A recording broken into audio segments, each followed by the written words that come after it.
जय गुरु जी संकट जी, मेरे यूट्यूब चैनल गुरु जी 13 ब्लेसिंग पर आपका हार्दिक स्वागत है। जय गुरु जी, शुक्राना गुरु जी, आप सभी साथ संगत जी को जय गुरु जी। गुरु जी आप सभी पर मेहर बनाए रखें, सर्वदा बना सर्वदा बना। मैं आशा करती हूँ कि आप सभी स्वस्थ और मस्त होंगे। संगत जी, जैसे कि मैं आपके साथ में डेली गुरु जी की पावन पुस्तक दिव्य आभा के सत्संग शेयर कर रही हूँ। आज उसी कड़ी को आगे बढ़ाते हुए आज का जो सत्संग है वह है श्रीमती मीनू शर्मा आंटी जी का, जो कि दिल्ली की निवासी है। बहुत ही प्यारा सत्संग है। आंटी जी ने यहाँ पर बताया है कि कैसे उनकी छोटी बहन, जो कि उनको संतान नहीं हो रही थी और 10 साल हो गए थे उनके विवाह पर, फिर भी संतान की प्राप्ति के लिए वो बहुत जगह ट्रीटमेंट करवा रही थी, लेकिन कहीं से कोई लाभ नहीं हुआ। तब आंटी जी ने उनको गुरुजी के पास जाने की सलाह दी, अपने साथ लेकर गई और कैसे उनके यहाँ संतान की उत्पत्ति हुई उसी का वर्णन किया गया है। बहुत ही प्यारा सत्संग है और सत्संग पर मेरे साथ अंत तक जुड़े रहने के लिए जुड़े रहिए। और सत्संग शुरू करने से पहले जैसे हम गुरु जी का मंत्र जाप करते हैं वैसे ही करेंगे संगत जी। आइए हम सब मिलकर गुरु जी का मंत्र जाप करते हैं। ओम नमः शिवाय शिवजी सदा सहाय। ओम नमः शिवाय गुरुजी सदा सहाय। ओम नमः शिवाय शिवजी सदा सहाय। ओम नमः शिवाय गुरुजी सदा सहाय। जय गुरुजी, शुक्राना गुरुजी, जय जय गुरुजी। आंटी जी लिखती हैं, दशक के बाद पुत्राशीष। मेरी छोटी बहन गीता का विवाह 1995 में संपन्न हुआ था, पर वह 10 वर्ष तक गुरुजी के आशीर्वाद देने तक संतान सुख से वंचित रही थी।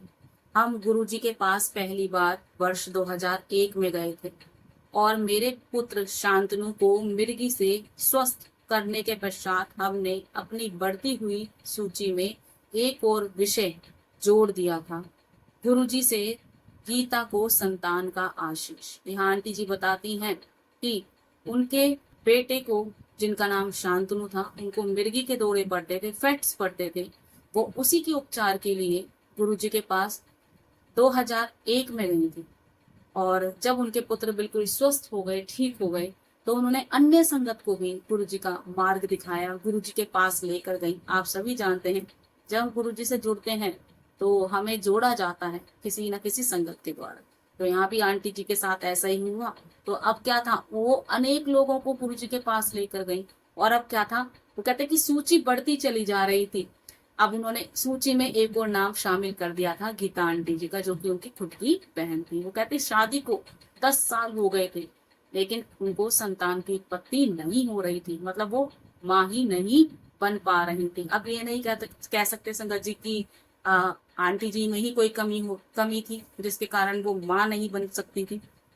कई बार पुरुष में भी कमी होती है जिसके कारण वो संतान उत्पत्ति नहीं कर सकते। तो अगर देखा जाए तो हमारी सोसाइटी जो है, इंडियन जो सोसाइटी है, उसमें सिर्फ माँ को दोष दिया जाता है कि ये बच्चा पैदा नहीं कर सकता, लेकिन वो ये नहीं देखती कि जरूरी नहीं है कि माँ में ही दोष है, उसके पिता में भी दोष हो सकता है। तो वो चीज नहीं देखी जाती, क्योंकि जितना भी दोष है वो सब सिर्फ और सिर्फ नारी के ऊपर ठीकरा फोड़ दिया जाता है कि इसके अंदर कमी है जिसके कारण ये बच्चा पैदा नहीं कर सकता। बहुत सारी चीजें हमारे समाज को लेकर बात ही करनी बेकार है, माफ कर देना संगत जी, लेकिन ये कटु सत्य है और इसको झुटलाया नहीं जा सकता। आंटी जी कहती हैं कि अब जो उनकी बहन थी वो कनाडा में रहती थी और कनाडा में भी उन्होंने बहुत उपचार कराया। और वो कहती है कि गीता कनाडा में रहते हुए अपना उपचार करवाती रही थी और पिछले 5 साल से भारत से भी करवा रही थी। गुरुजी ने मेरे द्वारा उसे कहलवाया कि वह प्रत्येक सोमवार को व्रत रखना आरंभ करे और यदि कोई फल छोड़ सकती है तो ऐसा करे। मैंने गीता को गुरुजी के निर्देश बताए तो उसने अमरूद खाने के लिए छोड़ दिए, जो उसे पसंद नहीं। अब क्या हुआ कि वो कनाडा से भी अपने उपचार करवा रही थी, ट्रीटमेंट चल रहा था उनका कनाडा में, और दिल्ली से भी वो 5 साल से अपना ट्रीटमेंट करवा रही थी, पर कहीं से उनको सफलता की प्राप्ति नहीं हो रही थी। अब ये बात उन्होंने, आंटी जी ने गुरुजी को बताई। जब गुरुजी को बताया गया तो गुरुजी ने कहा कि सोमवार के वो व्रत रखे और कोई एक फल छोड़ दे खाना। अब आंटी जी ने ऐसे किया कि उनको अमरूद खाना पसंद नहीं था तो उन्होंने अमरूद खाना छोड़ दिया और सोमवार का व्रत रखना शुरू कर दिया। अब क्या हुआ कि कुछ ही महीनों में गीता ने गर्भ धारण कर लिया। पूरा परिवार अति उत्साहित था और आतुरता से उसकी संतान होने की प्रतीक्षा कर रहा था। अब जैसे गुरुजी ने बताया तो आंटी जी ने वैसे ही किया। सोमवार के व्रत रख लिए और एक फल जो उनको पसंद नहीं था उन्होंने वही छोड़ दिया, अमरूद छोड़ दिया खाना। अब क्या था, थोड़े से दिन बाद पता चला कि वो प्रेग्नेंट है और पूरे परिवार में खुशी की लहर दौड़ पड़ी और सब आतुर हो गए, वेट करने लगे कि बच्चा होगा, जल्दी आएगा, दुनिया में आएगा बच्चा। और उनके संतान की सुख की प्राप्ति को लेकर बड़े खुश थे सब के सब। अब क्या हुआ, लेकिन विडंबना हो गई है। क्या परेशानी आई उसी का वर्णन करती है। एक समारोह में उसने ध्यान न रहने पर अमरूद खा लिया। गुरुजी की माया ही कहिए, उसने मुझे तुरंत फोन किया कि कुछ सप्ताह में उसे गर्भपात हो गया और उसने वह बच्चा खो दिया। जी गुरुजी। अब क्या था कि अमरूद गुरुजी ने कहा था ना कि एक फल खाना छोड़ दे, तो उन्होंने अमरूद खाना छोड़ दिया। अब क्या हुआ, पूरे घर में खुशी की तो लहर दौड़ पड़ी कि हाँ वही प्रेग्नेंट है वो। लेकिन क्या हुआ, भूल भूल में, कहते हैं ना कि भूल भी हमसे करवाई जाती है, हमारे हाथ में नहीं होती।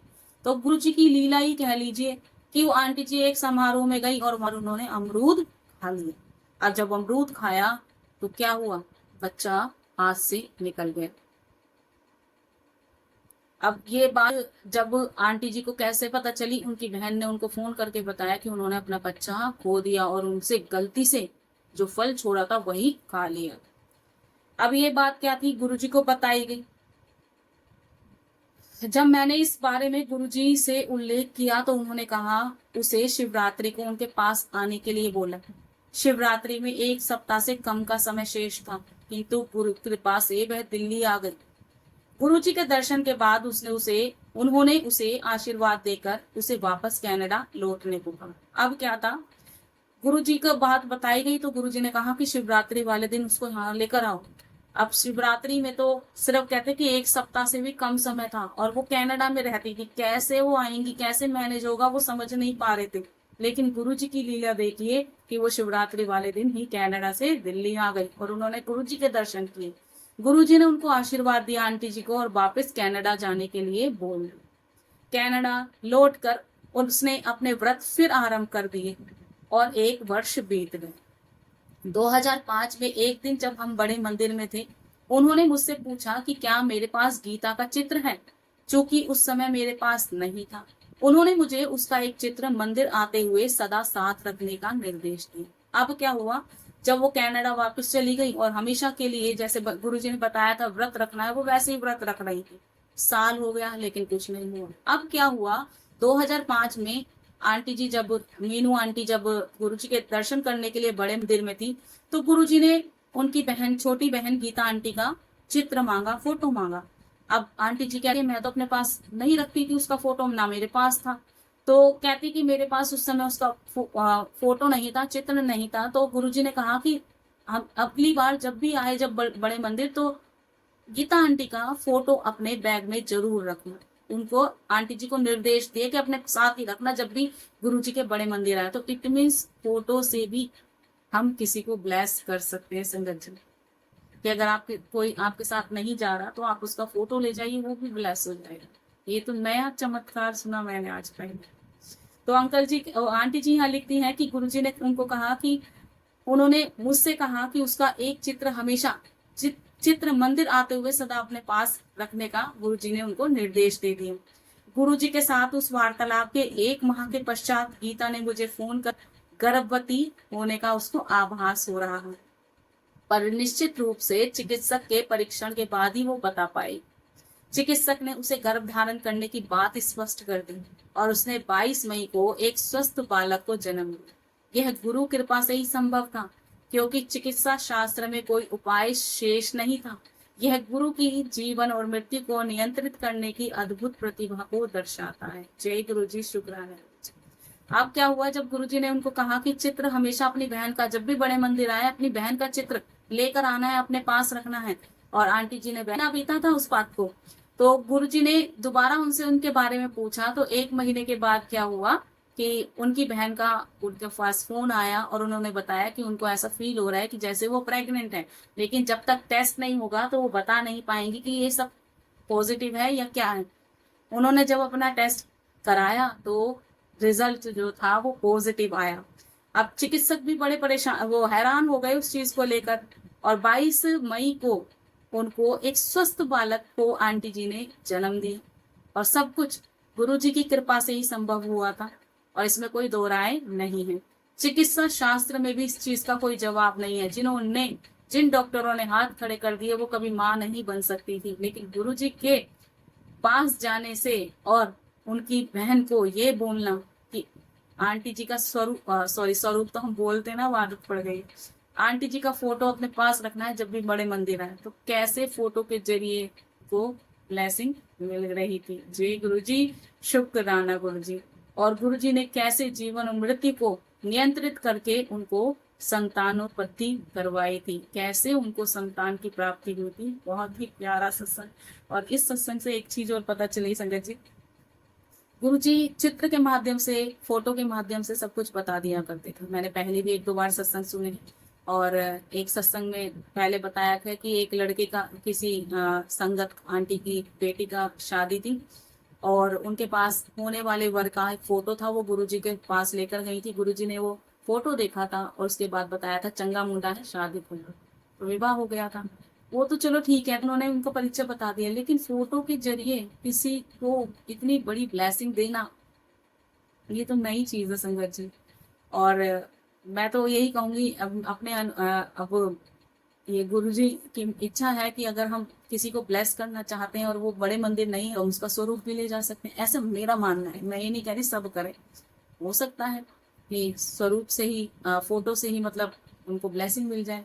बाकी ब्लेस करने वाले तो गुरु जी हैं, और वो ही जानते हैं कब किसको क्या देना है, कब किसकी क्या नियति निर्धारित है, वो गुरु जी जानते हैं। हमारे हाथ में कुछ नहीं है। हम अपनी तरफ से उनसे अरदास कर सकते हैं कि सब पर मेहर बनाए रखना, सबका कल्याण करना, और जो भटक गए हैं उनको सही मार्ग पर लेकर आना।